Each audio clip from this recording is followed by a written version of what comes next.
saya ikut lomba pelatihan modeling dulu nih ceritanya. Pelatihan modeling? Model dulu, terus ikut model itu ternyata untuk ke tingkat nasional perlu modal. Perlu modal, ya. modal besar. Modal sendiri gitu. Nah ternyata di tingkat nasional untuk mengikuti ajang modeling itu tidak hanya modeling saja, tetapi kita di sana ada belajar untuk public speaking. Kemudian juga ada presenter.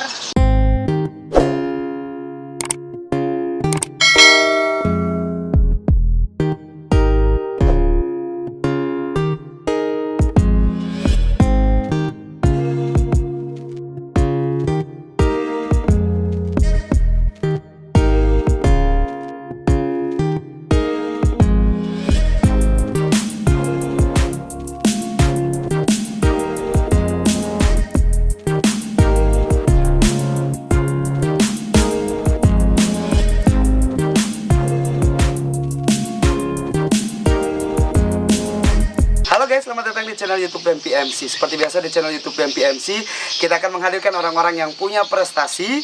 Hasil dari obrolan dengan mereka yang punya prestasi akan menjadi inspirasi bagi orang yang menonton channel YouTube BEM-PMC. Tepuk tangan dulu untuk hari ini, dan tamu kita kali ini sangat istimewa. Datang jauh-jauh dari Palangkaraya, Kalimantan Tengah. Kebetulan ada job di Lamandau dan beliau merupakan MC terkenal, kemudian news anchor TVRI, dan masih banyak lagi kegiatan-kegiatan yang dilakukan oleh beliau. Boleh kenalan dulu, silakan.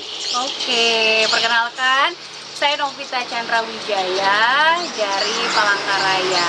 Kalau pekerjaan sih kayaknya lebih cocok disebut praktisi komunikasi.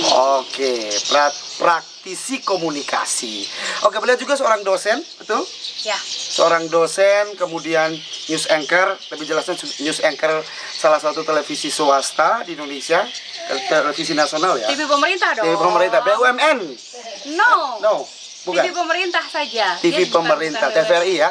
Kemudian juga MC hampir di seluruh kabupaten di Kalimantan Tengah sudah dilalui. Sudah dilalui dan sudah pernah MC di mana aja. Oke, Kak Novita, sejarah untuk menjadi seorang MC itu dimulai dari mana? Oke, dulunya itu ini saya ikut lomba pelatihan modeling dulu nih ceritanya. Pelatihan modeling? Model dulu, terus ikut model itu ternyata untuk ke tingkat nasional perlu modal. Perlu modal, ya. modal besar. Modal sendiri gitu. Nah ternyata di tingkat nasional untuk mengikuti ajang modeling itu tidak hanya modeling saja, tetapi kita di sana ada belajar untuk public speaking.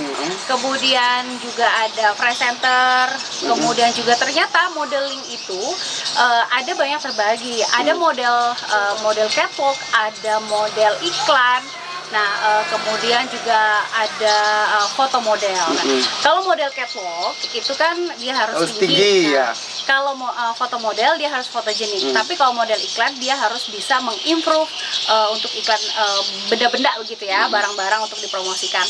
Nah, dari situ tuh saya tuh kayak kelihatan ketertarikannya tuh untuk berbicara gitu. Nah, dari situ terus ikutlah ada pelatihan di TVRI lalu direkrut. Nah, untuk awal mulanya itu dari SMP. Acara anak-anak dulu. Acara ulang tahun misalnya toh? Enggak. Aku langsung siaran di TVRI. Siaran di untuk TVRI. Acara anak-anak. Wow. Nah, itu SMP kelas? SMP kelas 2. Itu bakatnya sudah ada dari dulu ya? Ya, tapi itu ada pelatihan. Jadi bukan secara otodidak begitu ya. Ini memang benar-benar ada training begitu. Kemudian setelah acara anak-anak, acara remaja, lalu acara budaya yang harus di tapping. Jadi kalau misalkan salah bisa diulang, salah bisa diulang. Nah, lama-lama pada saat ikut-ikut kegiatan, jadi kan kita ngelihat nih belajar gitu, ngelihat cara orang siaran di TV dan nge-MC langsung itu kan beda. Nah, jadi semakin kayak SMA gitu kan udah bisa ngerti nih, oh ternyata kalau siaran di TV sama nge-MC di luar tuh beda ya gitu. Jadi kita ada belajar lagi nih. Nah, belajar itu emang belajar dulu baru kita terjun ke dunia kerja gitu. Setelah itu baru pengalaman. Nah gitu. Jadi nggak langsung, kalau sekarang kan nge-brandingnya, ini kan perlu nge-branding gitu kan. Betul. Nge-brandingnya itu jadi MC untuk acara formal, informal begitu, yang biasanya ketemunya sama orang-orang penting. Dulu sebenarnya nggak ke situ dulu nih. Kemana Ke dulu nih dulu? acara anak-anak, ulang tahun, acara anak band, acara hiburan, acara pesta rakyat, terus kayak acara karnaval. Kalau misalkan kayak acara pameran-pameran kan kita harus promosi. Sebenarnya dulu tuh di situ dulu gitu. Jadi udah ngeliat di situ, barulah coba dong di acara formal gitu. Nah di acara formal itu juga harus belajar. Jadi kita tuh udah tahu ada pakem-pakemnya, ada bakunya gimana, aturannya, bahasanya gimana. Nah baru kita tuh udah belajar, baru berani terjun gitu. Oke. Tapi emang ada pelatihan dan emang ada belajar gitu. Ada sekolah. Jadi ada sekolah khusus untuk belajar menjadi seorang MC ya? Ada belajar public speaking tentunya? Ada public speaking, ada mau lebih dikhususkan untuk MC, mau MC formal, mau hiburan tuh ada semua gitu. Ada Jadi emang harus sekolah gitu. Oke. Bagaimana dukungan orang tua waktu itu ketika Mak, saya ini paling dekat kan pasti ibu. Bu, saya Nggak dong, paling dekat tuh sama papa. Oh, paling dekat sama papa. Jadi sampai ikut lomba ke Jakarta itu semuanya diantar. Wow. Kalau lomba atau apa gitu semuanya diantar. Jadi kalau misalkan kayak siaran kita harus pakai baju nih, kan pakai baju nggak boleh itu aja. Kita emang harus beli, emang dibeli gitu. Wow. Nah terus abis itu kayak siaran atau MC itu kan kalau dulu kan hanya hitungan 200-an ribu, 300 ribu gitu ya. Itu bayaran awal ya, gimana? Nah, jadi ya bayaran paling awal. Nah sedangkan kalau kita pakai baju satu kali pakai kan nggak mungkin dipakai lagi. Betul. Emang harus beli. Jadi orang tua yang beli gitu. Oh, Tapi wow. kan kita kan mindsetnya bukan cari uang dulu gitu Iya, kan. cari nama dulu. Enggak, cari pengalaman dulu. oke. Masih belum terpikir nih nama harus besar atau apa gitu, enggak. Tapi emang cari pengalaman karena kan ini masih sekolah nih. Dengan catatan tidak mengganggu pendidikan gitu, tidak mengganggu sekolah, jangan sampai belajar terganggu segala macam. Jadi sebisa mungkin itu dibagi waktunya gitu. Oke, Kak. Dari SMP kelas 3 ya? Kelas 2. SMP kelas 2 kemudian akhirnya branding nama sudah dapat bahwa Kak Novita lah seorang MC. Itu kelas semester berapa? Kuliah atau setelah tamat SMA atau gimana? MC itu dari SMA. Dari SMA. Itu kan acara-acara kayak acara-acara santai, acara-acara hiburan gitu. Terus kalau ke acara formal itu kan memang harus dilihat dari usia. Kalau kayak SMA atau kuliah gitu-gitu kan masih kayak unyu-unyu ya mukanya gitu. Jadi nggak mungkin cocok di acara formal. Betul. Tapi setelah waktu kuliah umur 20-an kayak gitu-gitu kan udah cocok nih, udah bisa gitu untuk masuk ke acara-acara formal, baru di situ masuk ke acara formal. Kenapa jadi sekarang aku fokusnya ke acara formal? Karena kita tuh harus nyobain ini sendiri gitu. Jadi orang tuh taunya, wah kalau misalkan acara ini cocoknya yang ini. Novita. Gitu. Oke, baik. Berarti kalau untuk acara yang non formal atau acara lepas jarang diambil atau memang sering diambil? Tergantung acaranya. Tergantung acaranya. Ya, tergantung acara. Dan deal-dealan harganya. Ya, deal harga itu pasti. Deal harga itu pasti. Nah, Kak Novita, pertanyaan saya yang berikutnya, branding nama itu sendiri apakah penting menurut Kak Novita? Penting dong. Jadi kalau kita kayak serius dengan profesi apapun gitu ya, apalagi kalau zaman sekarang kan zamannya multimedia, zamannya sosial media begitu-gitu ya, yang orang sebenarnya nggak harus tahu dari mulut ke mulut, tapi harus tahunya tuh dari dunia maya gitu. Ya kita emang harus ada nge-branding diri kita sendiri, dan nge-branding itu tuh ada materinya, ada sekolahnya juga, ada ilmunya juga gitu. Jadi mau cara kita nge-branding seperti apa tuh ada ilmunya gitu. Oke, Kak Novita, saya pengen tanya, Kak Novita ini nilai plusnya lah cantik. Nah, di masa sekarang yang penting cantik aja tuh bisa langsung naik nih, benar nggak? Lo branding lewat TikTok, lo branding lewat apa, pasti kalau cantik pasti nilai plusnya tinggi. Gimana kata orang, Novita ini naik, Kak Novita ini naik karena dia cantik. Gimana kalau dibilang kayak gitu? Kalau cantik itu kan tergantung ya. Cantik muka, tapi kalau misalnya nggak bisa bergaya, nggak bisa ngatur baju, terus nggak bisa ngatur make up, nggak bisa ngatur cara ngomong, itu kan ini satu kesatuan nih gitu ya.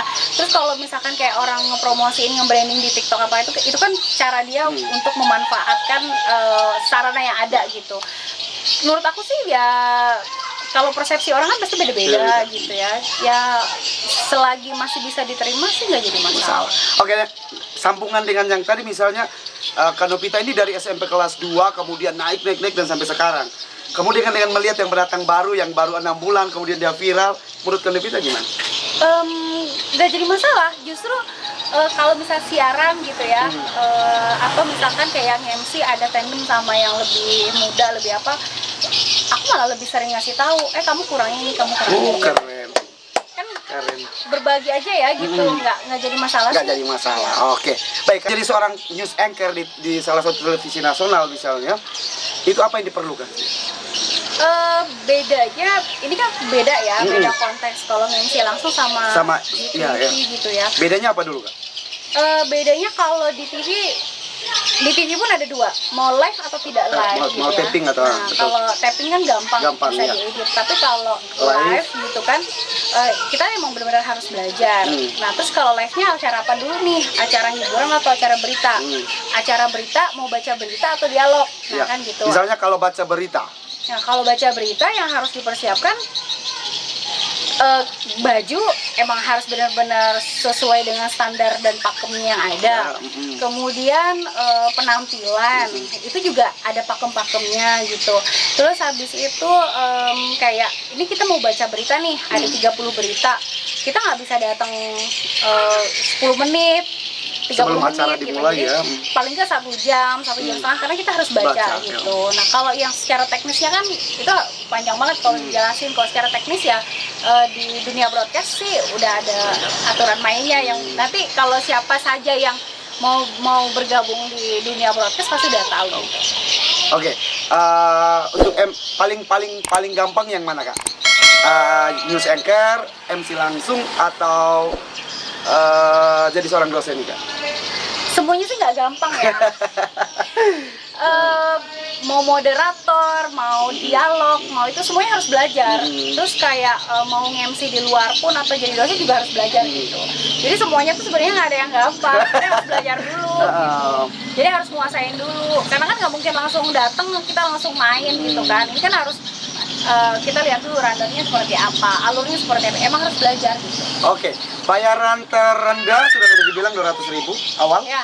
Tertinggi? Ada yang bahkan nggak pernah dibayar. Waduh, Iya. pernah. Nggak dibayar. Jadi ini nggak ada budget. Bisa nggak bantu? Ya bisa dong gitu. Acara keluarga atau gimana? Enggak, acara di luar. Acara di luar, Gitu. oke. Tapi kan kita jangan lihat uangnya ya. Ya. Kalau misalkan kayak baru-baru lihat ambil pengalamannya. Ambil koneksi ya. Oke, bayaran tertinggi, Kak? Tertinggi berapa ya? Ada lah. Tiap orang kan Punya standar standarnya masing-masing. beda-beda ya. Punya anggaran beda-beda. Gitu. Punya anggaran. Berarti kalau 20-an juta dapat? Enggak lah, nggak sampai. 10 jutaan? Ada nyampe. 15 pun juga nyampe, tapi kan tergantung dengan acara. Misalnya Kalau kalau acara besar kita harus siapin baju berapa banyak. Kita perlu gaun satu gaun berapa juta sih? Kan betul, gitu. betul. Nah, terus kalau acara formal satu baju formal berapa juta sih? Baju adat berapa juta sih? Betul. Make up berapa, mau sebagus apa kan semua kan ada harga ya rupa. Ada budget, Nah, ada jadi budget. nggak bisa bayaran termahal berapa gitu. Tapi kita harus lihat ini acaranya acara apa dulu. Waktunya berapa lama gitu, terus berapa hari kan kita nggak bisa menjadi patokan untuk Betul. mahal dan murahnya gitu. Oke, Kak Novita, buat adik-adik yang mau jadi seorang penyiar radio atau mau jadi seorang news anchor, tips deh, Kak Novita. Pertama harus banyak-banyak belajar, harus banyak membaca. Betul. Karena wawasan itu kan untuk modal kita berbicara. Kemudian penampilan, nah attitude, etika itu yang udah paling penting itu etika. Iya. Kalau penampilan ya emang benar-benar itu emang wajib untuk modal ya. Ya itu sih dulu ya yang harus dipegang. Oke. Kemudian sepanjang perjalanan karir Kak Novita sendiri pernah nggak ada masalah atau pernah diremehkan oleh senior atau apa pernah? Nggak tahu ya. Tapi kalau aku sih orangnya gimana ya, nggak ngambil pusing, nggak ngambil semuanya tuh harus dibawa enjoy. Aku bekerja itu kan kayak ngambil di dunia untuk MC atau segala macam ini kan hobi ya. Hobi. Jadi kalau kita Hobi yang dibayar? Hobi yang dibayar. Jadi kalau kita sudah rasanya, ini aku seneng nih gitu. Jadi setiap acara ada problem tuh pasti ada. Cuman kan gimana caranya kayak kita nanggepinnya aja ya gitu. Kalau menurut aku sih biasa aja, nggak ada yang kayak orang ngerendahin atau apa itu enggak. Cuma dikasih yang terbaik aja. Yang terbaik. Baik, seorang MC ketika dia di cover oleh BI itu menurut saya secara pribadi adalah seorang MC yang sangat profesional dan pasti bagus. Tergantung sih ya, nggak cuma satu instansi aja, di tingkat pemerintah provinsi ataupun di tingkat standar nasional juga itu udah cukup bagus. Di tingkat kabupaten juga bagus, kan tergantung dari rezekinya masing-masing. Betul. Oke, apa yang didapat Kak dari MC yang dijalani selama ini, selain popularitas itu apa lagi Kak? Selain popularitas dan juga money pasti ya, duit pasti, apalagi yang didapat? Relasi, betul. Iya. Nah, buat teman-teman jadi MC ya.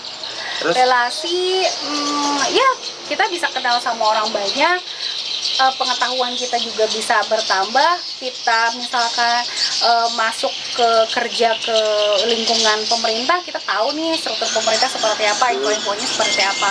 Kita ikut misalnya bawa acara di perusahaan, kita tahu nih perusahaan ini update perkembangannya seperti apa. Jadi setiap tempat-tempat kita mau bergabung untuk menjadi pembawa acara dan lain-lain, itu kan semuanya punya dapat ilmu dan dapat pengalaman, dapat informasi lah gitu.